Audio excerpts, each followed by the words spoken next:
हमारे देश का किसान दिल्ली में परेशान है। आपको पता होगा कि दिल्ली के बॉर्डर को सील कर दिया गया है और जो छत्तीसगढ़ का जो किसान है वो धान खरीदी केंद्र में परेशान है। आपको बता दूं कि मेरे पीछे देखिए जितने भी किसान हैं, ये अभी का समय 12:30 बज रहा है और कहीं ना कहीं अभी तक भाई इस धान खरीदी केंद्र में धान का उठाव, धान की खरीदी चालू नहीं हुई है। आपको बता दूं लगातार यहाँ से शिकायतें आ रही थी कि कहीं ना कहीं जो धान का जो वजन है वो यहाँ से ज़्यादा लिया जा रहा है और कहीं ना कहीं जो शासन ने बोला है कि हमारी किसानों को नहीं करनी है, हम हमारी का पैसा सीधे सीधे सोसाइटी को दे देंगे। तो इसके बाद भी कहीं ना कहीं यहाँ पर से इस केंद्र से किसानों से ही हमारी कराई जा रही थी। सही कह रहे हैं ना हम? हो रहा था ऐसा, और इसके साथ में जो वजन है वो भी ज़्यादा लिया जा रहा था। शासन ने बोला है कि आपको 40.7 यानी कि 40 किलो और 700 ग्राम पूरा का पूरा धान देना है, लेकिन यहाँ पर 41 किलो और 200 ग्राम धान लिया जा रहा था। ऐसा ही है कुछ?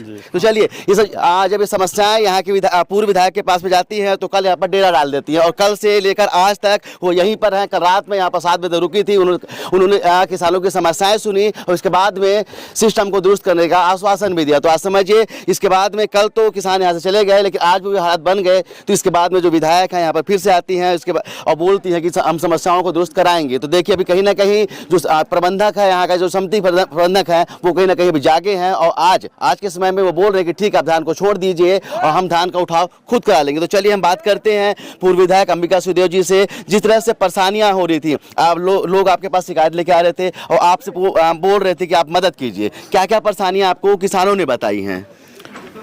किसानों की बहुत सारी परेशानियां हैं।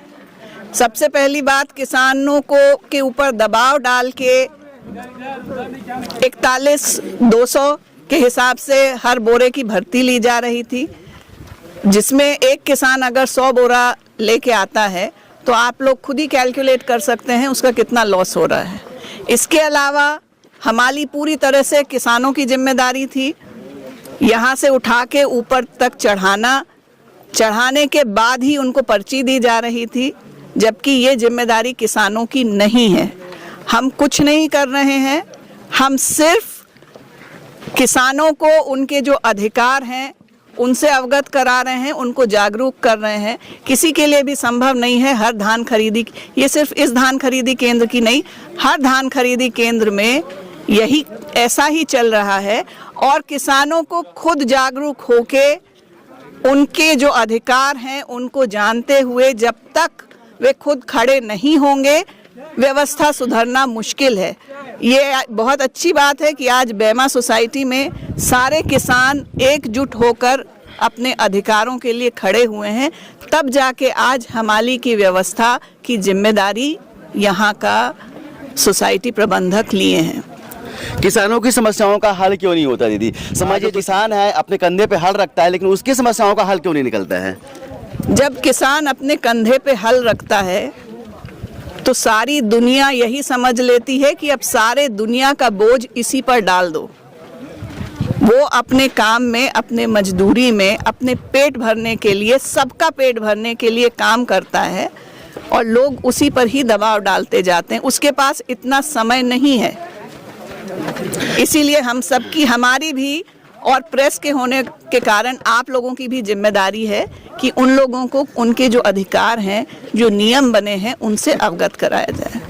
चलिए आपका बहुत बहुत धन्यवाद है कि जिस तरह से आप किसानों की समस्याओं के लिए रूबरू हुई, और होना भी चाहिए। कहीं ना कहीं जो जनप्रतिनिधि है, कहीं ना कहीं जो नेता होते हैं, उनको जमीन से जुड़का होना चाहिए और किसानों की समस्याओं को सुनना चाहिए। उसके लिए आपका धन्यवाद है दीदी कि आप किसानों के लिए यहाँ पर आए, लगातार 2 दिन से आ रही हैं। तो इसके लिए जितने भी किसान हैं आपका धन्यवाद करते हैं। हम भी धन्यवाद करते हैं कि ऐसे जन नेता होने चाहिए। तो चलिए कुछ किसानों से ये बात करेंगे और उनसे पूछेंगे कि जिस तरह से यहाँ पर जो आई हुई हैं दीदी और यहाँ पर से आपकी समस्याओं को सुन रही हैं, क्या लगता है समस्याएं सॉल्व हुई हैं? हाँ हुई है, सॉल्व हो गई हैं। सही बात है। चलिए आपको बता दूं कि मैं अभी कोरिया जिला के बेमा सोसाइटी पे हूँ और यहीं पर लेकिन ये एक सोसाइटी है। ये जो हालात है वो कहीं ना कहीं पूरे छत्तीसगढ़ पे है। वो कहीं ना कहीं पूरा का पूरा जो किसान है इसी तरह के हालातों से परेशान है। तो एक बार फिर से ऐसे जो किसान है इनका धन्यवाद करते हैं कि इन लोग सब जागरूक हुए और कहीं ना कहीं अपने हक के लिए खड़े हो गए, डट गए ना कि हम हमारी नहीं करेंगे, है ना। सरकार पैसा देता है, 9 रुपया 9.5 रुपया ऐसा कुछ पैसा देता है, और उस पैसे से बोलता है कि हम हमाली कराएंगे। इसके बाद में समझिए वो पैसा कहीं ना कहीं भ्रष्टाचार चल के भेड़ चढ़ जाता है, और ऐसे किसानों का हक मार दिया जाता है, और इन्हीं से हमाली करा दी जाती है। और जो पैसा आता है वो कहाँ चल जाता है पता है? कुछ हमाली का पैसा मिलता है, हमें कुछ नहीं पता। और उनका पैसा कहाँ चल जाता है? कहीं ना कहीं जो सिस्टम में बैठे हुए लोग इनका पैसा मार देते हैं, और इन्हीं से काम करा लेते हैं। सरकार धान खरीदी का लाख वादा कर दे कि हम व्यवस्थाएं समुचित करेंगे और अच्छे तरीके से धान खरीदी होगी, लेकिन आप समझ जाइए कि अभी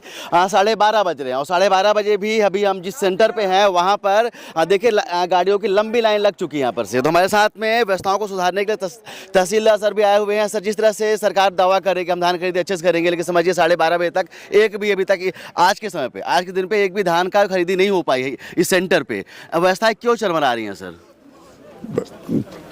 कल का बच गया था धान, इससे थोड़ा आज हो रहा है, लग रहा है टाइम धान करने में, लेकिन अभी व्यवस्था हो जाए पूरा व्यवस्था हो जाएगी। सर, जैसे जो किसान है सुबह से आए हुए 8 बजे से यहाँ पर आ चुके हैं, 1 बजने वाले हैं सर। 1 बजे से मतलब धान को उठाओ ना होना, लोग परेशान हैं और लोग खड़े हैं अपनी गाड़ियों को, लंबा जाम लगा हुआ है सर। कल की व्यवस्थाएं कल दुरुस्त नहीं होनी चाहिए थी, किसानों को परेशानी आखिर कब तक होगी सर? नहीं, अब नहीं होगी व्यवस्था कर रहे हैं, कोई परेशानी नहीं होगा अभी। क्या परेशानी हो रही है? आखिर क्यों व्यवस्थाएं कल दुरुस्त नहीं हुई हैं, और आज आखिर क्यों किसानों को आज परेशानी का सामना करना पड़ा? 1 बज चुका है और अभी तक धान की खरीदी स्टार्ट नहीं हुई इस केंद्र पे। क्या है कि कल यहाँ हमालों की व्यवस्था नहीं हो पाई थी, इनके द्वारा रात में बताया गया, तो हम लोगों को पता चला, तो आज सुबह आके पूरी सब व्यवस्था कराए हैं। अभी आज से पूरा आगे चल के परेशानी नहीं आएगी, हिमालय वाली समस्या अब दिक्कत नहीं रहेगी, आगे चल के परेशानी नहीं होगी। लेकिन समझ जाइए पूरे छत्तीसगढ़ के लोग समझ जाइए कि जो भी हमारी खबरें देख रहे हैं, जिस तरह से यहाँ के गाँवों, यहाँ के किसानों ने एकजुटता दिखाई है कि हम हमारे का काम नहीं करेंगे, क्योंकि गवर्नमेंट कहती है ना कि हम हमारे की व्यवस्था करें, किसान अपना धान आके यहाँ पर बेचेगा, और सबके सामने ये एक ही सुने बोल दिया है ना कि हम हमारी नहीं करेंगे। यही चाहते हैं ना? क्या चाहते हैं? ये चाहते हैं कि नहीं चाहते हैं? हवाले हम नहीं करना चाहेंगे। हाँ, क्योंकि दूसरे जिला में इस टाइप का हमाले काम नहीं कराया जाता है, जो कि कोरिया जिले में इस टाइप का जबरदस्ती का लोगों का मजदूर ना मिलने के कारण सबको कष्ट हो रहा है। इसलिए हम लोग किसान वाले बोल रहे हैं कि नहीं भाई, अब हम लोगों के पास से हमारे काम नहीं हो पाएगा। कब तक इनका हक मारा जाएगा और कब तक ये खड़े रहेंगे? कब तक इनके नाम से सरकार खिलवाड़ करती रहेंगी? जब बोल दिया है, वादा कर दिया है ना कि यहाँ पर पैसा दिया जाता है, 9 साढ़े 9 रुपये समथिंग का पैसा दिया जाता है एक बोरे के पीछे में, तो आखिर और बोला भी जाता है बड़े बड़े भाषणों में कि हम किसानों के लिए ये कर दे रहे हैं, वो कर दे रहे हैं, किसान हमारी नहीं करेगा, हमारी की व्यवस्था केंद्रों पर होगी। सर, यही बोला जाता है ना सर, हमारी की व्यवस्था केंद्रों पर केंद्र करेंगे। ये तो क्या है, एक दिन वो बैठक हुई थी, सब बोर्ड लगवा दिया गया है, वो इसीलिए कि किसान को समझ में आए कि हमको ये काम नहीं करना है, ये व्यवस्था शासन की है। धान का वजन कितना ले रहे हैं सर? ये 40 किलो 700 ग्राम वो भी लिखा हुआ है। 40 किलो 700 दे रहे हैं आप लोग? 40 किलो 700 दे रहे हैं ना? हाँ। अरे बोलो भैया, आ जाओ, एक अतिया हुआ। 40 किलो 700 दे रहे हो ना? हाँ, दे रहे हैं। उससे ज़्यादा थोड़ी नहीं दे रहे हो? ज्यादा नहीं दे रहे हैं। हाँ, उससे ज़्यादा देना भी नहीं है। वो बोर्ड भी लगा हुआ और बोर्ड भी लगा हुआ है, और सभी केंद्रों में बोर्ड लगा हुआ कि 40 किलो 700 ग्राम बोरे का वजन होता है, और 40 किलो धान का वजन होता है। सही कह रहे हैं सर?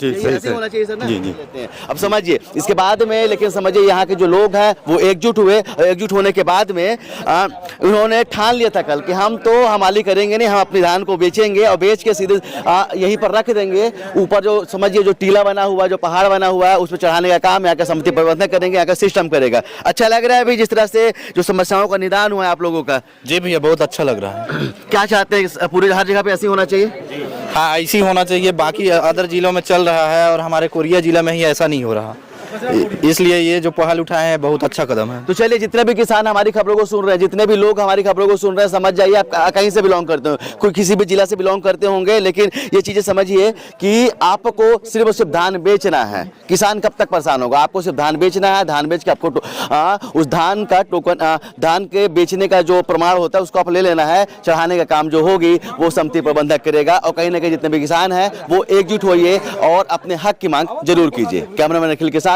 अब तक के लिए मैं सुनील शर्मा, जय हिंद।